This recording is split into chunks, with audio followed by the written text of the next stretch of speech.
Hi everyone. I figured I would record a short video just to review for the exam that will be next week. So the format of the exam is pretty similar to last semester. It's a touch shorter. It's 35 questions. 32 of them are a mix of true, false, and multiple choice. The last three questions are short answer. I think 2 to 5 sentences is probably adequate. You don't need citations, but I would ask that you just follow the regular rules of clarity, grammar, punctuation, so on and so forth. That helps me with grading them, so I can be absolutely sure of what you're saying. Um, UB Learns forces me to list a time limit, and then it also doesn't permit the starting and stopping of the exam. So you have to complete it in one session.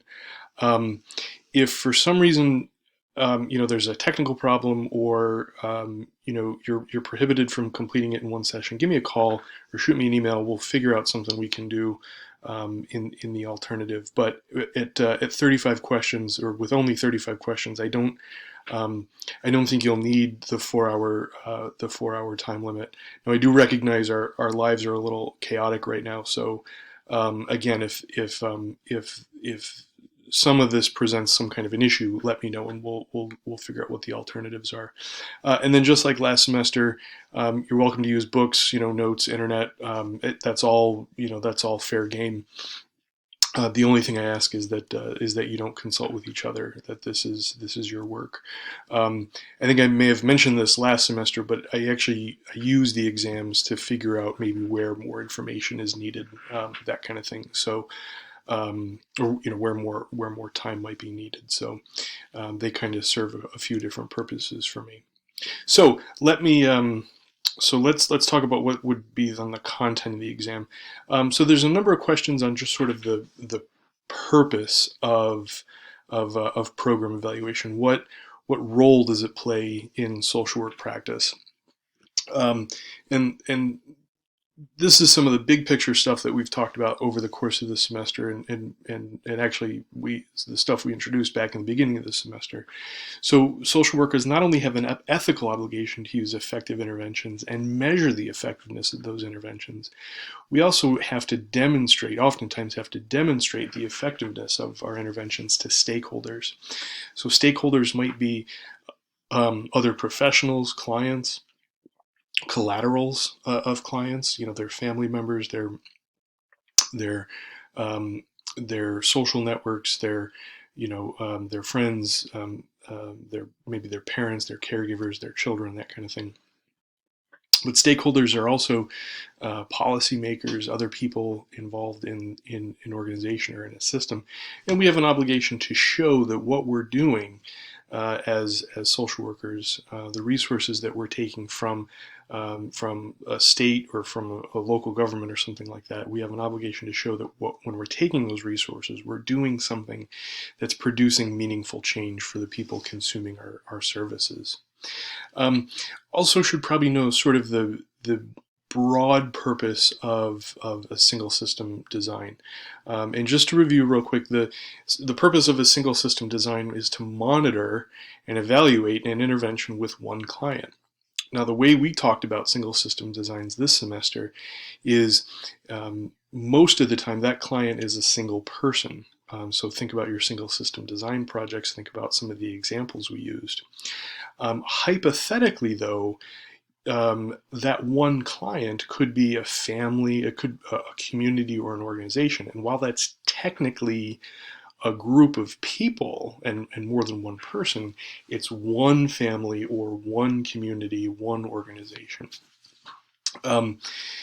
The If hypothetically the a single system design was done with a family or a community, the outcome would have to be meaningful to that unit. So, for instance, you could do a single system design with a family and monitor their communication over time, and the intervention would have the goal of increasing the quality of the communication among that family.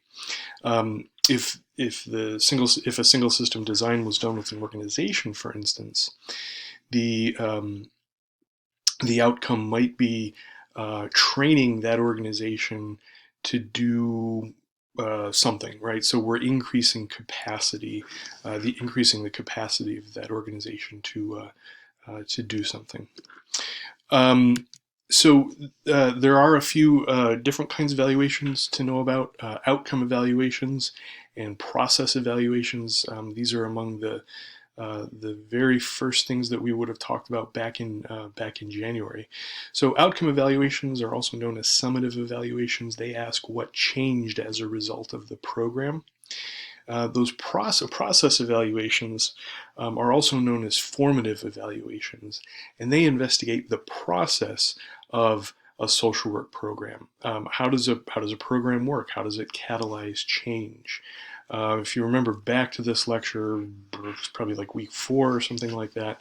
One of the things that we talked about in doing a process evaluation is actually having a social worker go through it and experience a program like a client might, so that she has information about what it's like to experience a program from a client's point of view. Um, so there are a number of questions on single system designs. So what does the A stand for? What does the B stand for? If I gave you other letters like C and D, what might they stand for? So the A obviously stands for baseline. That's typically, but not always, but typically the first phase of an evaluation. The B stands for intervention, so that's one of the intervention phases.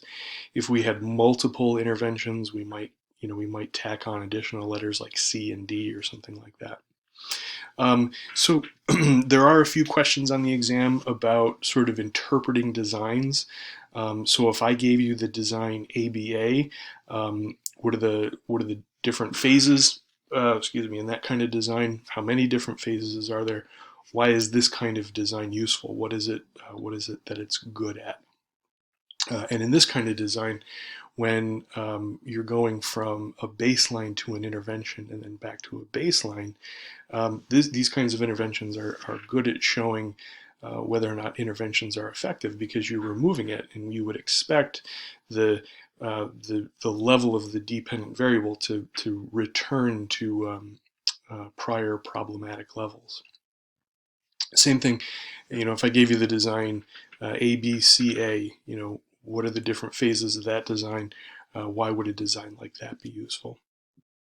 There are a few sort of questions on sort of the broad use of, or advantages and disadvantages of single system design. So what are they good at? What are they not good at? So single system designs are really useful for evaluating practice with a single client system, and they're useful for monitoring the effectiveness of that intervention. So they tell us when it's time to change up an intervention. And of course, there are lots of disadvantages, in these are just things to which single system designs really aren't suited. So they're not generalizable. They don't necessarily produce new knowledge. I mean, they may produce insights for clients and for social workers, but they don't necessarily produce the kind of new knowledge that research might. Nor are they intended to. I mean, single system designs are really intended to evaluate a social worker's work with a client system. A few other disadvantages I've listed on the slide here.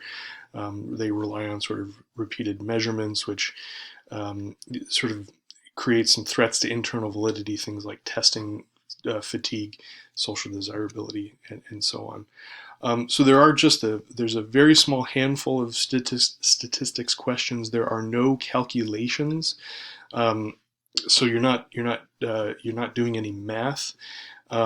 There are questions on the definitions of mean, median, and mode. So mean is the average. Median is the number that's in the middle, if we lined up numbers from highest to lowest. And mode is the number that appears most often. Um, I believe there's questions on null hypothesis and alternative hypothesis. Again, I'm just asking for definitions of these. So the null hypothesis states that there is no relationship um, between two variables. The alternative hypothesis says that there is a relationship between two variables. And then I believe there's two questions on interpreting Pearson's R, or correlation. So, for instance, a 0.8 would be a strong correlation. A 0.80 would be a strong correlation. Correlation of 0.20 would be weak. Somewhere around 0.5, 0.55, 0.6. That's a moderate correlation. And then if we put a negative sign in front of that correlation, so like I did in the fourth bullet point here, if I showed you a correlation of negative 0.60, how would you characterize that? And the correct answer would be that it's negative and or moderate.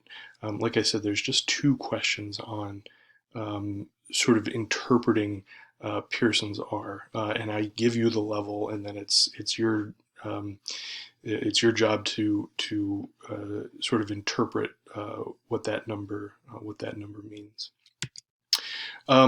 There are just, I believe this is the end here. Yep. There's a couple of questions. One of the short answer questions is on the different components of a logic model. So we did lots with logic models this semester. That information is available in the module from a couple of weeks ago. So there's 4, maybe 5 different components to a logic model. The 4 components would be inputs, activities, outputs, and outcomes. If you divided outcomes into sort of short-term outcomes and long-term outcomes, that's where you would get a 5th sort of category of component in a logic model. But generally speaking, there's 4.